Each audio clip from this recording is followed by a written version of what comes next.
We're coming off of God of War 2018. How do you top that? How do you deliver something that players will love maybe just as much as God of War 2018? The pressure was tremendous.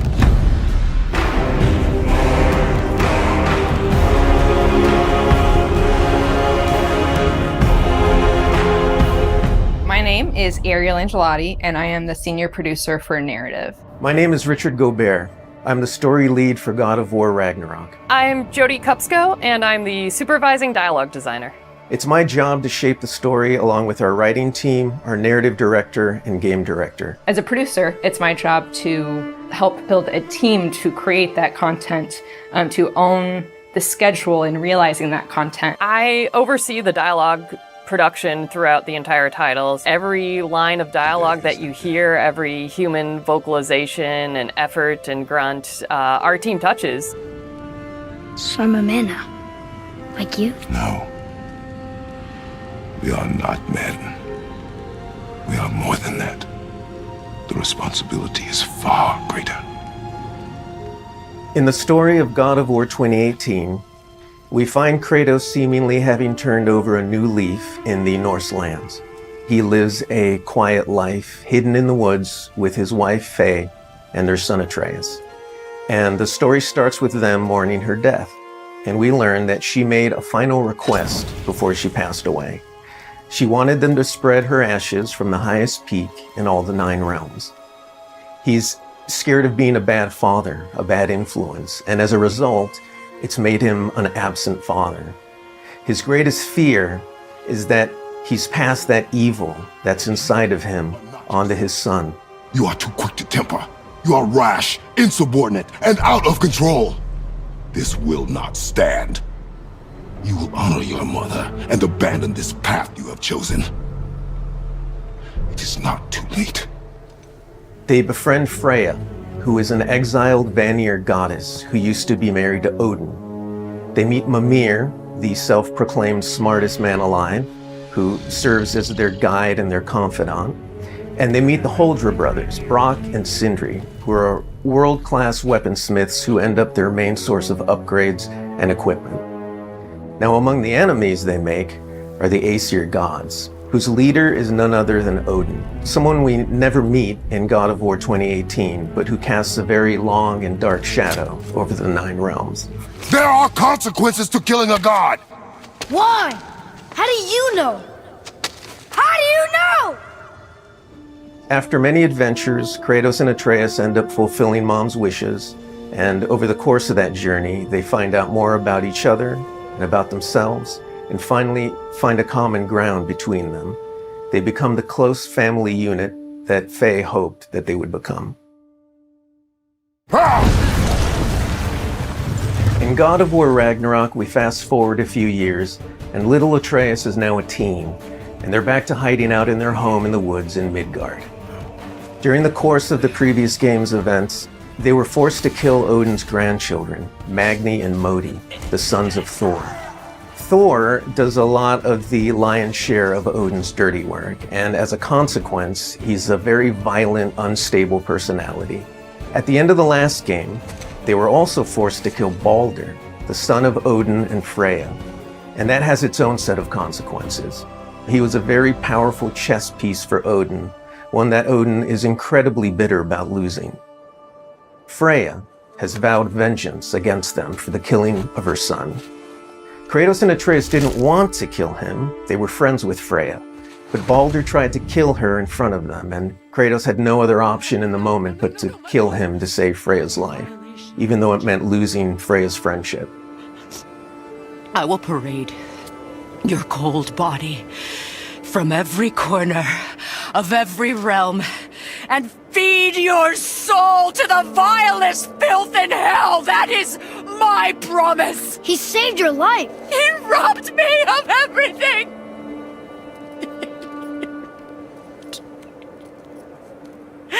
Everything. His death is also foretold to bring about Fimbulwinter, which is a brutal 3-year winter that is then followed by Ragnarok. It's an apocalyptic war between all the Norse gods, the giants, the dwarves, and the elves, and an army of the dead. They're all destined to fight in a battle that basically ends the world. Kratos is understandably worried about his son and what it means for him. You get to go on this journey with how Atreus grows into a young adult and how Kratos grows into his next era in his life, and really see kind of the parent that he's striving to be, but the person he's striving to be. I find that tale so incredibly relatable. We had started shooting plenty of content before the pandemic hit. In fact, the week before we all went work from home, we were doing a shoot. I remember being on and off that set, running back to the office and having to talk to studio leadership about what was going down and how this was going to impact us moving forward. And those were trying times. For us, it was a very unique challenge because we had to bring in actors and we had to record them.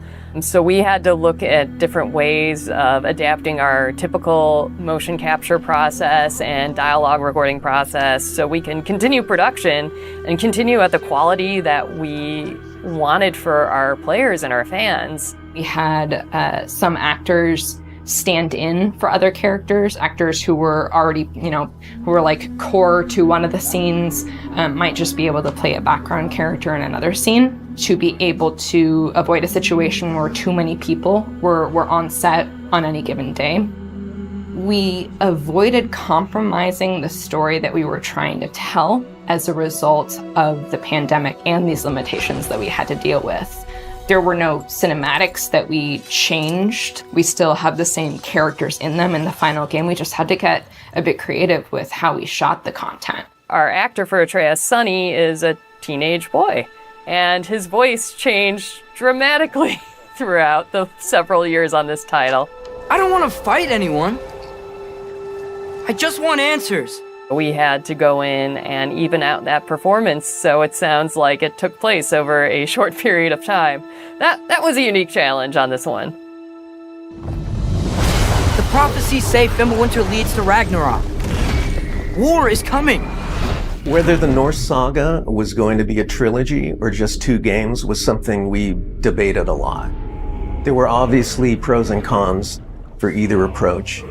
So we waited for Cory Barlog to weigh in, and he did, and he said, let's do it in 2. The consequence to that is, how do you wrap up the story in one game and do Ragnarok justice?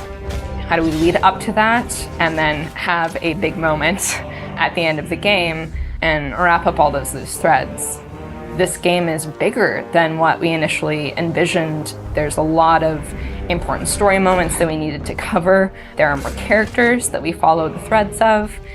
And ultimately, it ends up feeling big and epic because there is a lot there for people to enjoy. I am very excited for folks to see this final chapter. A lot happens.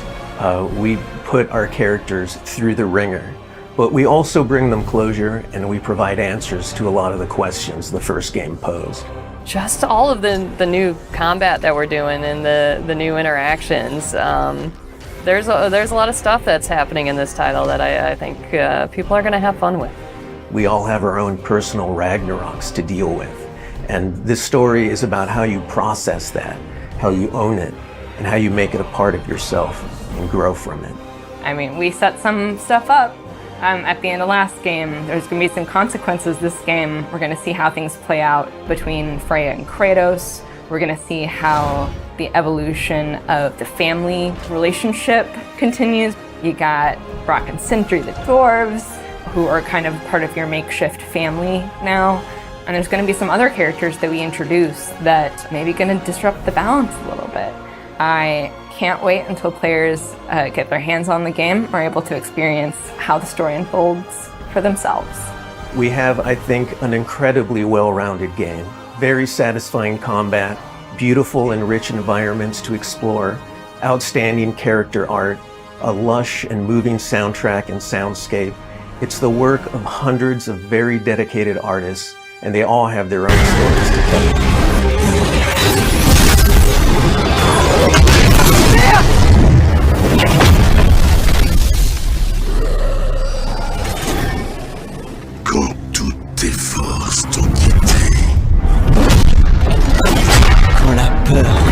et les doutes deviennent trop lourds à porter. N'oublie jamais, tu n'es pas seul.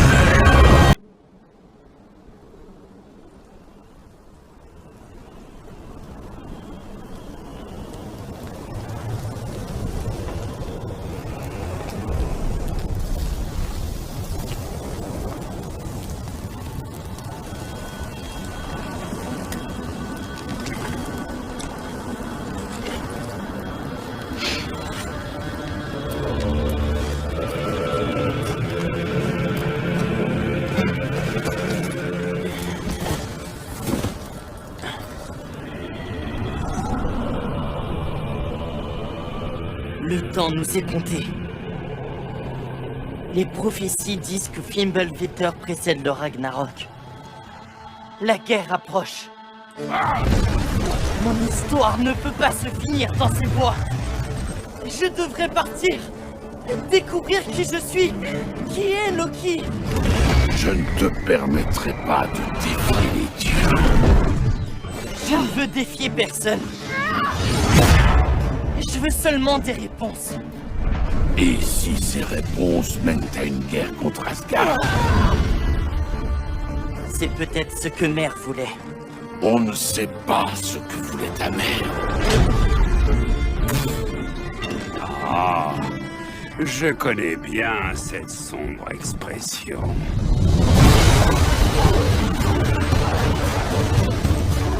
Odin détient des ressources que nous ne saurions imaginer. Et si quelqu'un pouvait nous aider? Tu penses à Tyr, l'ancien dieu de la guerre de ce pays. Il est mort. Eh bien, pour un mort, Odin semble vraiment désireux de le cacher. S'il est ici, nous devons le trouver. Entrez! Par les terres de Jarlsbida, que lui est-il arrivé? On veut empêcher le Ragnarok, aider les gens. Et si la seule solution était la guerre?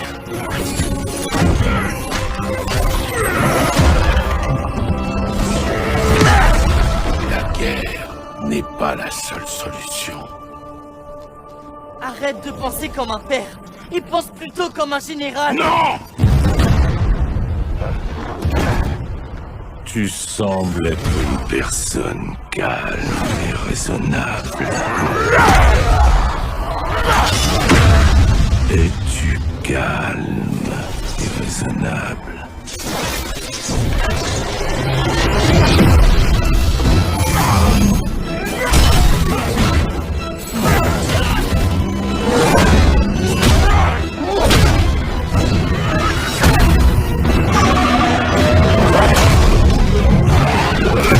En cas de danger, la panique ne sert à rien. Contrôle-la et utilise-la.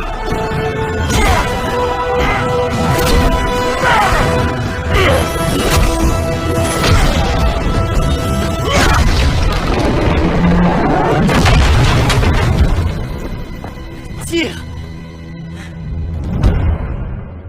Nous accompagnes-tu?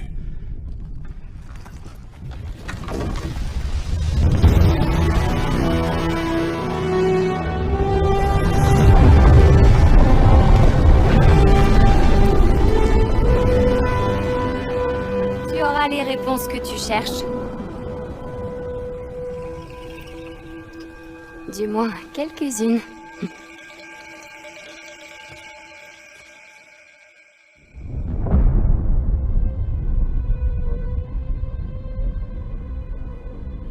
Tout le monde cache des choses.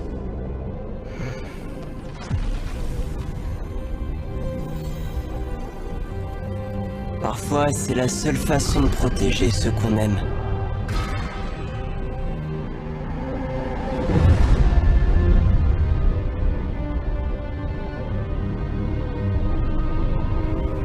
Je te connais. Le tueur de Dieu. Qu'attendez-vous de moi? Est-ce un dieu de la guerre que vous cherchiez?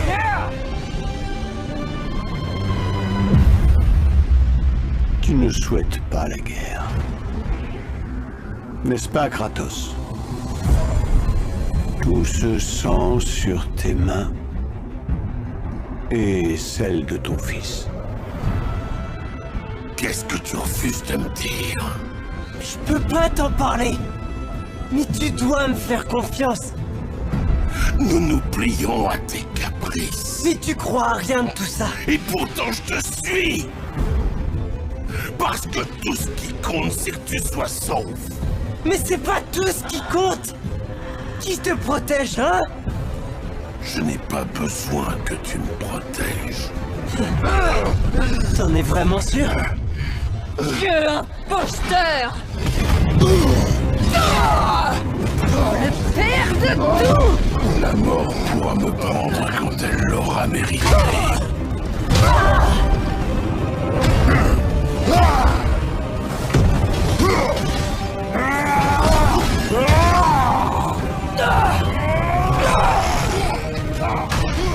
Que prétends-tu savoir de la divinité?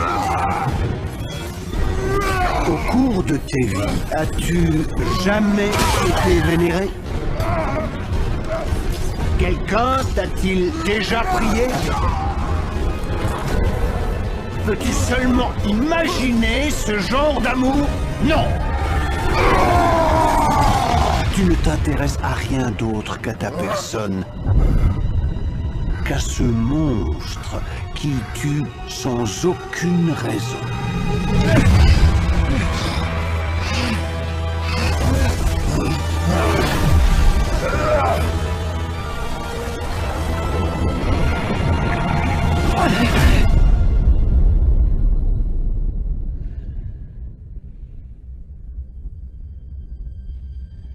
Tu n'es lié au destin que si tu l'acceptes.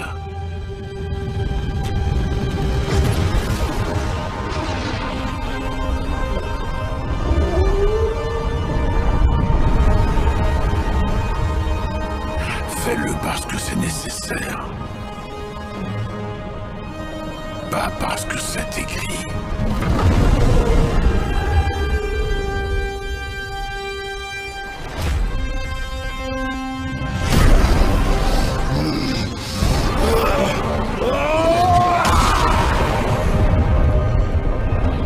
Nous façonnerons notre propre destin.